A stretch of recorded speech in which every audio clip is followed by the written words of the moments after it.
Baik, Assalamualaikum warahmatullahi wabarakatuh. Kembali lagi dengan saya di serial lanjutan untuk serial Atmosfer, di mana sebelumnya kita sudah membahas terkait dengan hubungan antara bumi dan matahari dalam tinjauan cuaca atau iklim ya.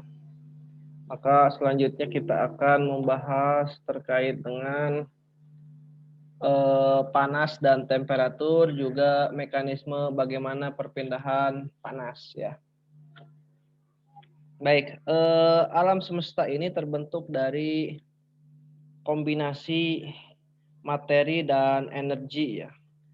Kalau materi kita lebih mudah paham karena dia berbentuk sebagai benda yang dapat kita lihat ya. Sementara energi ini bersifat sangat abstrak sehingga agak lebih sulit untuk dideskripsikan.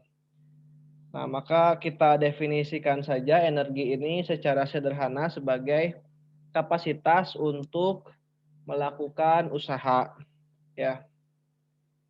Jadi kita menganggap usaha tercapai kapanpun materi dipindahkan, seperti itu ya. Eh, Langsung saja ya. Jadi kita akan membedakan antara panas dan temperatur ya, di mana panas adalah istilah yang umum digunakan ya, dan biasanya bersinonim dengan istilah energi termal ya, energi termal.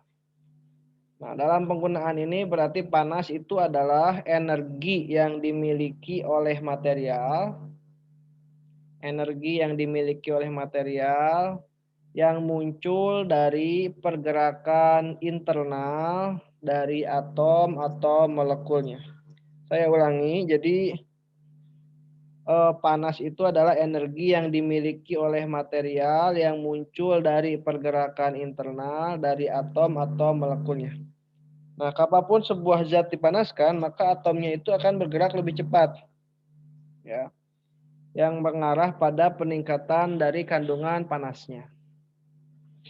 Nah, sementara temperatur itu berhubungan dengan energi kinetik, ya, berhubungan dengan energi kinetik atau energi gerakan ya.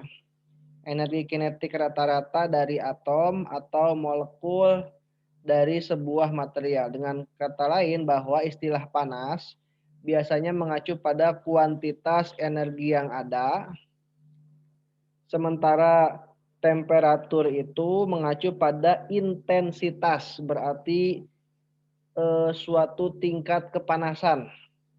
Jadi tingkat kepanasan suatu materi gitu ya, seperti itu. Nah, panas dan temperatur ini adalah konsep yang sangat berkaitan ya. Jadi panas itu adalah energi yang mengalir karena perbedaan temperatur. Jadi panas itu adalah energi yang mengalir karena perbedaan temperatur. Nah, dalam segala situasi panas itu dipindahkan dari objek yang lebih hangat ke objek yang lebih dingin. Jadi jika dua objek berbeda temperatur bersentuhan, maka objek yang lebih hangat akan menjadi lebih dingin dan objek yang lebih dingin akan menjadi lebih hangat sampai keduanya mencapai temperatur yang sama. Baik, ada tiga mekanisme perpindahan panas ya. Yang pertama adalah konduksi, yang kedua adalah konveksi, dan yang ketiga adalah radiasi. Nah, meskipun dibahas terpisah, tetapi ketiga proses ini terjadi secara simultan di atmosfer. Ya, selain itu mekanisme-mekanisme ini dia beroperasi untuk mentransfer panas antara permukaan bumi, baik itu daratan atau perairan, dan atmosfer. Jadi mentransfer panas antara permukaan bumi dan atmosfer. Nah, yang pertama adalah konduksi ya. Konduksi ini sangat familiar untuk kita semua ya. Siapapun yang pernah menyentuh sendok, katakanlah sendok, kemudian tertinggal di panci yang panas, maka kita menemukan bahwa sendok itu ikutan panas ya, karena panasnya dihantarkan melalui sendok. Nah, itu ya. Jadi konduksi itu, baik saya tulis terjemahannya ya. Jadi konduksi itu adalah perpindahan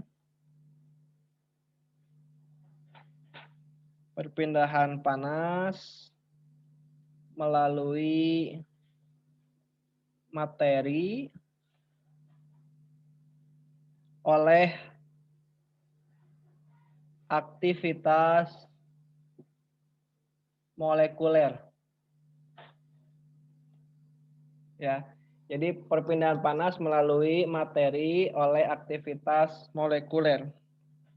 Ya, jadi energi molekul dipindahkan melalui tumbukan dari satu materi ke materi yang lain dengan panasnya mengalir dari temperatur lebih tinggi ke temperatur yang lebih rendah. Seperti itu ya. Sementara yang kedua adalah konveksi ya. Sebagian besar perpindahan panas terjadi di atmosfer terjadi karena adanya konveksi. Konveksi adalah ya perpindahan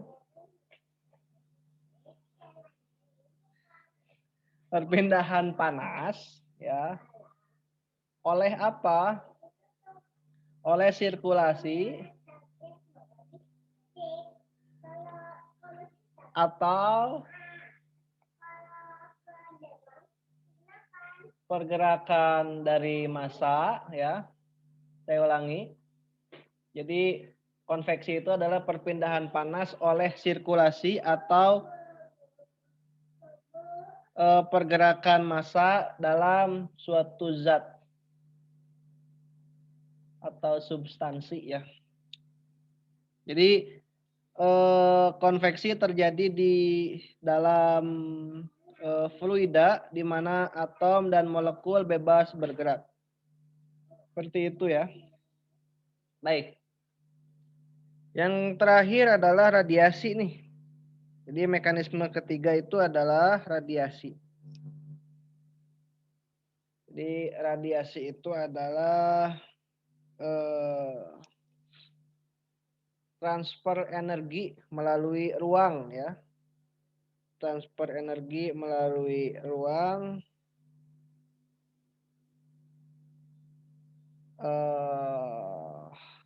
dalam hal ini adalah energi panas ya. Oleh gelombang elektromagnetik. Ya. Saya ulangi, jadi radiasi itu adalah apa? Perpindahan panas oleh adanya gelombang elektromagnetik. Ya. Tidak seperti konduksi dan konveksi yang memerlukan medium materi untuk berpindah, energi radiasi ini dapat berpindah melalui ruang hampa. Ya. Jadi dia dapat berubah berpindah melalui ruang hampa. Ya. Baik. Nah, untuk mendapatkan pemahaman yang lebih baik tentang bagaimana energi radiasi itu, ya. Jadi matahari berinteraksi dengan atmosfer dan permukaan daratan atau lautan di bumi. Bagaimana interaksinya, maka ada beberapa hukum dasar yang mengatur radiasi itu sendiri. Yang pertama adalah ya, yang pertama Jadi, sorry, salah ya.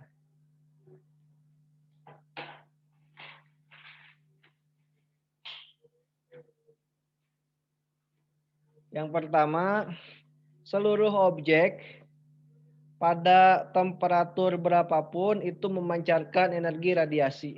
Ya, jadi yang pertama itu ya. Jadi yang pertama, seluruh objek pada temperatur berapapun itu memancarkan energi radiasi. Jadi tidak hanya objek panas seperti matahari, tetapi juga bumi, termasuk es yang ada di kutub itu ya, secara kontinu dia memancarkan energi, ya, memancarkan energi. Yang kedua, objek yang lebih panas itu meradiasikan energi total lebih banyak, ya, daripada objek yang lebih dingin. Jadi objek yang lebih panas itu meradiasikan energi total lebih banyak daripada objek yang lebih dingin untuk setiap unit luas, ya. Jadi matahari yang memiliki temperatur permukaan hampir 6.000 derajat Celcius itu memancarkan sekitar 160.000 kali lebih banyak energi daripada di bumi, yang mungkin temperatur rata-ratanya hanya sekitar 15 derajat Celcius ya. Itu yang kedua. Dan yang ketiga, objek yang lebih panas itu meradiasikan lebih banyak energi dalam bentuk radiasi panjang gelombang pendek. Ya. Jadi objek yang lebih panas meradiasikan lebih banyak energi dalam bentuk radiasi panjang gelombang pendek daripada objek yang lebih dingin. Nah, kita dapat memvisualisasikan hukum ini dengan membayangkan ya sepotong logam ketika dia dipanaskan menghasilkan katakanlah seperti pijar putih gitu ya. Nah, ketika logam mendingin ia memancarkan lebih banyak energinya dalam sebuah gelombang yang lebih panjang dan biasanya memancarkan warna merah. Seperti itu ya. Nah, pada akhirnya tidak ada cahaya yang dipancarkan, tetapi jika Anda meletakkan tangan di dekat logam, maka kita akan mendeteksi radiasi inframerah yang masih lebih panjang lagi sebagai panas. Ya, itu yang ketiga. Dan yang keempat, ini jadi sebuah objek itu menyerap radiasi dengan baik. Jadi objek yang menyerap radiasi dengan baik akan memancarkan radiasi dengan baik juga. Permukaan bumi dan matahari adalah radiator yang hampir sempurna ya karena mereka menyerap dan meradiasikan dengan efisiensi hampir 100% ya untuk masing-masing temperatur mereka. Itu ya. Jadi itu yang kita perhatikan. Dan ini salah satu ilustrasi yang paling mudah untuk menggambarkan adanya konveksi, konduksi, dan radiasi ya, di mana karena logam itu adalah konduktor yang baik, ketika kita menyentuh benda yang panas maka akan ikutan panas gitu ya, akan ikutan panas. Sementara ini ya, jadi dia ikut panas ya, dihantarkan panasnya oleh logam. Sementara panci air ini ada konveksi di sini ya. Jadi di sini adalah sifat sirkulasi konveksi yang sangat sederhana ya. Jadi radiasi dari api, ini ada radiasi dari api itu memanaskan bagian bawah panci yang menghantarkan panas ke air di dekat dasar panci. Nah, ketika air dipanaskan maka air ini akan mengembang dan menjadi lebih ringan daripada air di atasnya. Seperti itu. Jadi ini adalah salah satu ilustrasi yang sangat memudahkan kita memahami 3 mekanisme perpindahan panas. Baik, itu saja mungkin yang dapat saya sampaikan di sesi ini. Terima kasih. Semoga dapat dipahami dengan baik. Assalamualaikum warahmatullahi wabarakatuh.